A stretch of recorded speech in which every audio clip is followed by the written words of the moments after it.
If you've been following railroad news recently, a big trend has been railroads committing to purchasing zero-emissions locomotives powered in ways never seen before on American rails. Today, for High Speed Rail Week 2, we'll be learning whether these alternatively powered trains are the future of rail transportation.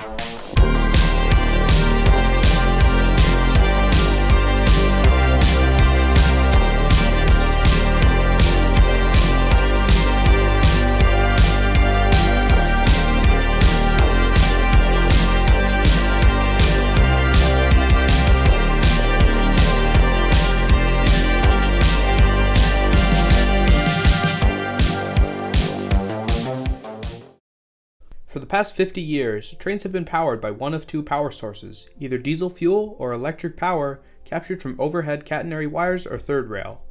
Right now, these two methods of powering a train are the primary ones used in the United States, but as the world becomes more focused on slowing the effects of climate change, train manufacturers are becoming increasingly focused on finding the train of the future, creating zero emissions, all while being just as efficient as a traditional diesel or electric locomotive. Generally, of these new zero-emissions locomotives, there are two main power sources, those being hydrogen fuel cell and battery electric power. Before we learn about these two types of locomotives, let's first learn about why we're looking for an alternative to what we have now. Chapter 1. Why change? In America, the rails are ruled by diesel locomotives, which obviously are not very good for the environment. Despite the fact that diesel locomotives create large amounts of pollution, they're proportionately better for the environment than trucks or buses, as their emissions are offset by how much freight or how many passengers they can transport. Still, any carbon emissions are bad, and it's not exactly a good look for a rail company if their trains are creating massive clouds of black smoke, regardless of how much better they are for the environment than trucks that can only carry one shipping container at a time. Other than diesel locomotives, which make up the majority of trains in the US, we have a select few electric trains, drawing power from either overhead wires or third rail. Although they create zero emissions, the infrastructure for electric trains is impractical and expensive to build. Basically, the goal for railroads is to have locomotives that create zero emissions, all while not having to pay to build and maintain the expensive infrastructure to run electric trains. Chapter 2. History repeats itself. Now you may think that railroads have never been in search of alternatively powered equipment, but surprisingly, you'd be wrong. In the 1940s, American railroads were in search of a new type of train for completely different reasons than they are now. As opposed to nowadays, when railroads are in search of affordable zero-emissions equipment, in the 1940s, railroads were in search of the fastest trains possible. During this time, Union Pacific, the American Locomotive Company, and General Electric worked together to create a gas turbine locomotive that would come to be known as the GTEL, or Gas Turbine Electric Locomotive. This odd-looking machine was capable of 65 miles per hour, all while making an impressive 4,500 horsepower through fuel-oil-powered turbines. These monsters quickly found quite a bit of success in passenger service throughout the 1950s, being able to accelerate faster than their diesel counterparts, with the only trade-off being that they got horrible fuel mileage when compared to them. Ultimately, the GTELs only saw about 10 years of service before being retired for this reason, but regardless, they were still very useful in some very specific cases, such as UAC's Turbo Train, which was able to hit a record top speed of 170 miles per hour in 1967. Although gas turbine power never saw widespread success, it has an important place in American railroad history as an example of a time when railroads have experimented with alternate power sources. So why exactly is this story relevant? Well, 80 years later, American railroads are once again in search of change, but this time it isn't faster trains that they're looking for, but rather cleaner trains, capable of performing as well as diesel locomotives, costing less than electric locomotives, and of course, producing zero emissions. Is this even possible? Find out with me in the next chapters of this video, where I discover two modern alternative power sources, some examples of trains that use them, and which is the future of American railroading. Chapter 3. Battery trains. One example of this new breed of zero-emissions rail equipment is battery-powered trains and locomotives. Believe it or not, battery locomotives have actually existed since the mid-1800s, when Scottish chemist Robert Davidson built a locomotive which ran off galvanic cells, an early form of batteries. This locomotive served as a proof of concept for future equipment, which came along almost a century later, being used for underground mine trains in Alaska, where diesel fumes would cause issues. Over the course of the next century, occasional battery electric locomotives would make their way into the rail industry across the world, often being used in situations such as subways, where trains would have to not emit any deadly diesel fumes in tunnels, but still be able to run in places without third rail electricity. Over the years, battery technology progressed on to nickel iron, and later lead acid, which were both far more efficient than galvanic cells, but still not efficient enough to see widespread adoption across the world. Once again, battery trains were only used in very specific applications, but never were they utilized in any major way. Regardless, as the years went on, battery technology continued to improve, and in the 1990s, batteries were more efficient than ever, with nickel metal hydride batteries finding their way into the transportation sector when the General Motors EV1, Honda Insight, and of course the Toyota Prius found varying amounts of success in the automotive world as electric and hybrid vehicles. Once again, this innovation led to more hype around battery-powered transportation, but once again, nickel metal hydride batteries were still not efficient enough and thus not used on trains. Finally, in the mid-2000s, battery rail technology made a comeback, but only as a proof of concept. In 2007, Norfolk Southern received a federal grant to rebuild one GP38 diesel locomotive to run off battery electric power, making 1,350 horsepower from 1,080 lead-acid batteries. This locomotive, known as the BP4 or battery-powered 4-axle, was used for a press event to showcase the future of Norfolk Southern, and then shortly after it was placed into switching service in Altoona, Pennsylvania, where it was built. Although it was Norfolk Southern's first zero-emissions locomotive, it was found to be impractical and inefficient when compared to its diesel counterparts. In hopes that these issues could be resolved, in 2014, Norfolk Southern returned 999 to the shop, replacing its lead-acid batteries with larger lead-carbon batteries. Once again, it hit the high iron, this time with an enlarged roof section full of batteries, and once again, it caused issues for the railroad. So shortly after, 999 was placed into storage where it sat until 2019, when it was sold to Diesel Motive Company, who then sold it to Rail Propulsion Systems of Anaheim, California. Over the course of the next year, RPS would work to refine 999's issues, and that's where it stands now. The BP4 is currently being overhauled by RPS so it can finally become a reliable locomotive, and in a year or so, hopefully 999 will make a return, this time serving as a battery electric switcher locomotive in the Los Angeles basin. Although the BP4 was not really much of a success for Norfolk Southern, it was foreshadowing for the future of freight transport in not only North America, but the entire world. Anyways, let's go back to when the BP4 was still brand new. At this time, electric cars weren't nearly as common as they are now, but this was all about to change, as a new startup known as Tesla was about to release something that would change the world of cars, and thus the entire world of transportation at large. In early 2008, a brand new electric car known as the Tesla Roadster hit the market. The Roadster was the first production car ever to use lithium-ion batteries, which are still some of the most efficient batteries around, but at the time, Tesla was just seen as a struggling California startup. Although those who were lucky enough to drive the Roadster praised it for its smooth acceleration and light chassis, the Roadster never saw widespread success, and it was never really that profitable, as instead of Tesla building the car themselves, the Roadster was built by Lotus and then modified by Tesla to run off electric power. Regardless, of course now, Tesla is one of the most profitable car companies in the world, and one seldom recognized reason for this success is their use of the lithium-ion battery, which allowed Teslas to have some of the longest ranges and fastest acceleration times of any electric car. While many consider the BP4 to be America's first modern battery electric locomotive, its use of archaic lead-based batteries always held it back. This new wave of more efficient lithium-ion batteries was sure to create change in the rail industry. In 2015, the Dallas streetcar became America's first lithium-ion battery-powered train, although it wouldn't be a heavy rail locomotive like one would expect. Of course, the Dallas streetcar operates, streetcars, but a 1-mile portion of their line lacks overhead electricity. In order to operate trains without installing expensive new catenary wires, Brookville Equipment created the Liberty series of streetcars which have batteries that recharge while connected to overhead electricity so that trains can temporarily operate off-wire. Since 2015, Brookville Liberty cars have proven reliable on countless different systems across the country, saving money by making overhead wires a thing of the past. Brookville Liberty was America's first lithium-ion battery-powered train, but it would certainly not be the last. In late 2019, Wabtec, one of America's largest locomotive manufacturers, completed their first ever battery electric locomotive. This new engine, known as the BEL-44C4D, would be the world's first battery electric mainline freight locomotive, using the same basic design as a General Electric Evolution Series locomotive, while being built on a brand new platform known as FLX Drive. FLX Drive was truly a trailblazer, once again being the world's first battery electric mainline freight locomotive, all while making the same 4,400 horsepower as a comparable diesel, but producing zero emissions at the same time. While FLX Drive was a very big deal for the future of American freight rail, Progress Rail, Wabtec's biggest competitor, wasn't going to stay quiet for long. In mid-2020, Progress Rail revealed their answer to Wabtec's FLX drive. This odd-looking locomotive is called the Progress Rail Jewel, and unlike FLX drive, it's a complete departure from traditional locomotive design.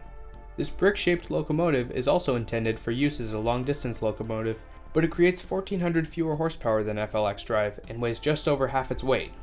It's slightly less robust overall, making 493 kilonewtons of starting tractive effort as opposed to FLX drive's 640, but still, with Jewel and FLX drive being released at the same time, there is bound to be quite the competition ahead.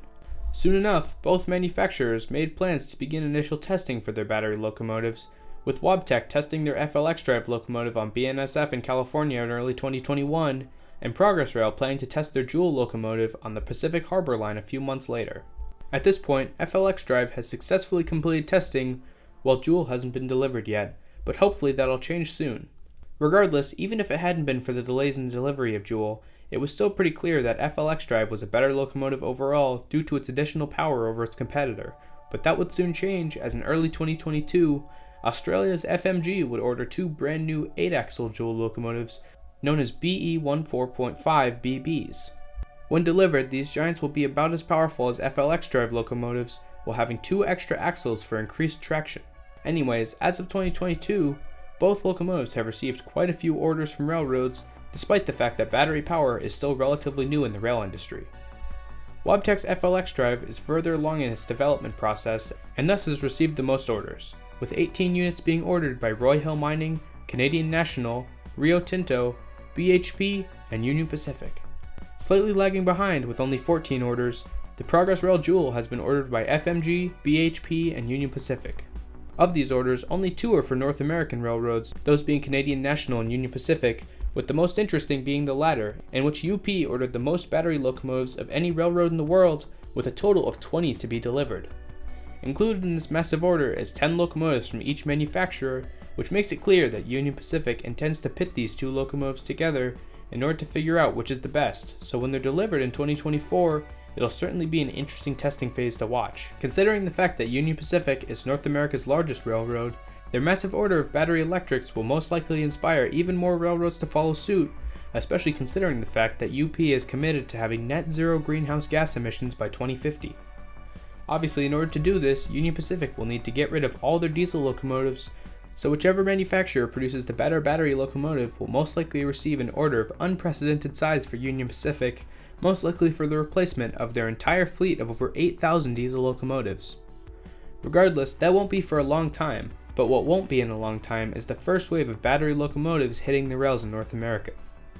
As of right now, there are a select few short lines that already operate battery locomotives, but most orders for these two brand new long-haul battery freight locomotives will begin to be fulfilled as soon as 2023. Anyways, up until this point, I've only talked about freight trains, but this is high-speed rail week after all. Where are the passenger trains?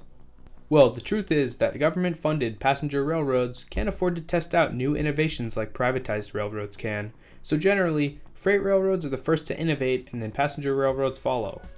Luckily though, that isn't necessarily the case in this situation, as 3 separate American passenger railroads have already ordered their own fleets of battery-powered trains.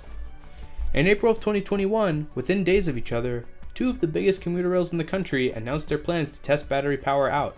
The Long Island Railroad committed to retrofitting 2 M7 electric multiple unit cars to use Alstom battery propulsion systems, which will allow them to operate on the unelectrified Oyster Bay branch, becoming America's first battery electric passenger train. If these 2 cars are found to be reliable and efficient enough, battery rail technology could eventually replace all remaining diesel trains on Long Island, allowing for the nation's busiest commuter rail to create virtually zero emissions. Less than a week after the Long Island Railroad announced its plans to implement battery power, Chicago Commuter Rail Metra announced their plans to test out battery trains as well, searching for a manufacturer to convert 3 of their F40PH-3 locomotives to battery power, being capable of pulling up to 11 cars at 79 miles per hour, providing power for their lights and other systems, and operating in Chicago's infamously cold winter weather. As of right now, no contract has been awarded to a manufacturer, but when one finally is, Metra will test these 3 locomotives on their Rock Island line. Once again, if these 3 prove reliable, battery locomotives could become the backbone of Metra, finally putting an end to their polluting diesel fleet. Still, there's one order for battery passenger trains that's even bigger than these two, this time coming from Amtrak. In July of 2021, Amtrak announced a $7.3 billion order for equipment built by Siemens Mobility, and included in this order was 15 battery electric trains to be used on Amtrak's Empire service route in New York. When delivered in 2025, these battery-powered trains will be America's first battery trains, which once again will become even more widespread if successful. Much like battery freight locomotives, as the first railroads begin to commit to battery power, other railroads will take notice. Much like electric cars have become far more common over the past few years, battery trains will also most likely begin to find their way into the mainstream, popping up all around the country over the next few years. That is, if they can compete with another zero-emissions power source, which I'll talk about now. Chapter 4. Hydrogen fuel cell trains. Of course, battery technology seems to be surrounded by the most hype right now, but there's another zero-emission power source that's also beginning to find its way into the rail industry, that of course being hydrogen fuel cell. Much like battery electric trains, hydrogen fuel cell finds its roots in the automotive industry as well, being first seen in 1966 with the General Motors Electrovan, a GMC handy van converted to never-seen-before hydrogen fuel cell technology, drawing electricity from the movement of oxygen ions across an electrochemical cell. This process is 100% zero emissions, creating only water as a byproduct, so much like battery power, it's pretty good for the environment. Unlike battery electric technology, which had been tested in the rail industry since the 1800s, a hydrogen fuel cell train wouldn't hit American rails until 2009, when BNSF would convert a rail-powered GG20B locomotive to run off electricity synthesized by hydrogen fuel cells. Like the battery-powered NSBP-4, this locomotive, dubbed the HH20B, tested in the late 2000s, but it never saw widespread success, being placed into storage after only a few years of testing. Similarly, the HH20 would be the last hydrogen fuel cell locomotive for a while. Luckily though, in the late 2010s, the transportation industry began to focus a lot more on reducing their carbon emissions in hopes of slowing the effects of climate change. At the same time, a new California commuter rail, which would come to be known as Aero, was being planned out. This new commuter rail would provide frequent service between San Bernardino and Redlands, California, while saving money by operating small local trains. As the planning process continued, it was found that electrification, while much better for the environment than diesel, would be far too costly to implement on the line. Reluctantly, in 2015, the agency placed an order for 3 Stadler Flirt diesel multiple unit train sets, but to show their commitment to zero emissions equipment, they also revealed their order for a 4th train built by Stadler, with this one using hydrogen fuel cell power instead of diesel. The first diesel train sets were delivered in late 2021, presumably to enter service for the grand opening of the line in 2022. Following the introduction of these diesels by 2 years, the hydrogen fuel cell train will be delivered in 2024, beginning testing shortly thereafter. As has been the case with battery-powered trains, if this one hydrogen fuel cell train proves successful, up to 3 more will be ordered, fully replacing the diesel trains on the line. Speaking of battery trains, will there be a hydrogen freight locomotive to compete with the aforementioned battery freight locomotives? As is the answer with many things, kinda. In late 2020, Canadian Pacific announced their intentions to develop a brand new hydrogen-powered locomotive to be classified as the H2OEL. Unlike the battery locomotives built by devoted manufacturers, the H2OEL will be rebuilt in-house from an existing SD40-2F locomotive, meaning that it will be based off an older locomotive design. Using 6 Ballard hydrogen fuel cells, the H2OEL would produce about 1600 horsepower, making it slightly underpowered, yet still powerful enough to be used for local freight operations. Anyways, almost a year later, CP revealed official renderings of this locomotive in a new green paint scheme, with this rendering becoming a reality a few months later. In early 2022, CP's H2OEL rolled out of the shop, with the railroad announcing their plans to expand this project to a total of 3 locomotives instead of just 1 around the same time. As of right now, CP's first H2OEL, locomotive number 1001, is capable of running under its own power, but it hasn't officially begun testing yet, though CP says that this will change as soon as they're done constructing their 2 new hydrogen gas generation stations in Calgary and Edmonton, which just so happen to be the 2 cities that they'll be testing this locomotive between later this year. While CP's H2OEL is just one relatively small project being undertaken by just one railroad, there's one hydrogen fuel cell locomotive that's being developed by an actual locomotive manufacturer, that one being Progress Rail, the same manufacturer as the battery-powered Joule locomotive. In September of 2021, Progress Rail announced their plans to develop a new hydrogen fuel cell freight locomotive in partnership with Chevron. As of right now, this project is still in its early stages, but in late 2021, the project gained even more support from a massive company in the transportation industry, that being BNSF Railway, one of the most profitable freight railroads in the country. With this newly gained support from BNSF, it's been made clear that once the first Progress Rail hydrogen locomotives are completed in the next few years, BNSF will most likely be the first railroad to test them. Overall, while battery locomotives seem to be further along in development than their hydrogen counterparts, they're both receiving lots of investment and research by many massive corporations. With that said, it's pretty clear that these two types of locomotives will most likely be tested against each other to determine which one is a better alternative to diesel. So which of these two power sources is better? Well, let's find out. Chapter 5. Which is better? While both battery and hydrogen fuel cell locomotives create zero carbon emissions, they both aren't perfect. First, let's begin with the issues associated with battery locomotives. While they're extremely efficient compared to diesel locomotives with an efficiency percentage of about 85% as compared to about 30%, the lithium-ion batteries, in addition to the electricity they store, are potentially problematic. First, the biggest issue is the environmental problems associated with the production of lithium-ion batteries. The process of mining lithium is extremely inefficient, as not only is it hard to get in pure form, but also the mining process is quite detrimental, contaminating local water supply with harmful chemicals, often making for a process that's terrible for the environment. The other issue is that in the United States, only about 20% of our electricity comes from environmentally friendly sources, with the other 80% still being derived from fossil fuels. The ultimate problem with any sort of electric rail technology is that until trains run completely off zero emissions electricity, there are still some emissions associated with them. Still, with this said, it's generally accepted that battery electric rail equipment is still better for the environment than diesel, so despite the bad effects battery production has on the environment, it's ultimately not as bad as the pollution caused by diesel emissions.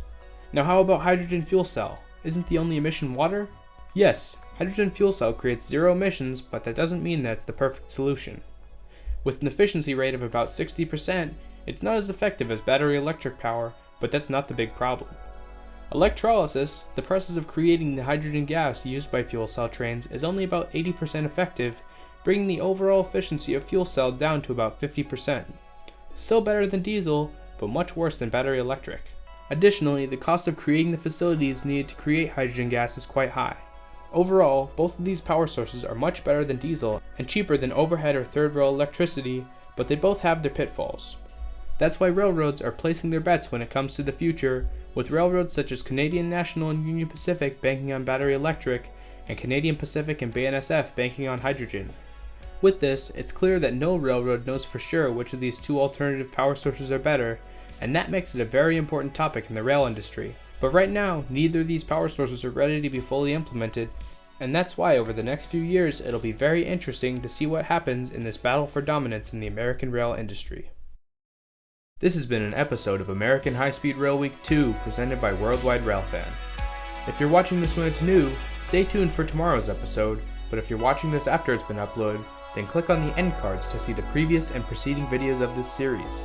Additionally, if you want to see more content like this in the future, do consider subscribing, as these videos take a lot of work to make, and your support is always appreciated. With that said, thank you for watching, and I'll see you soon in another episode.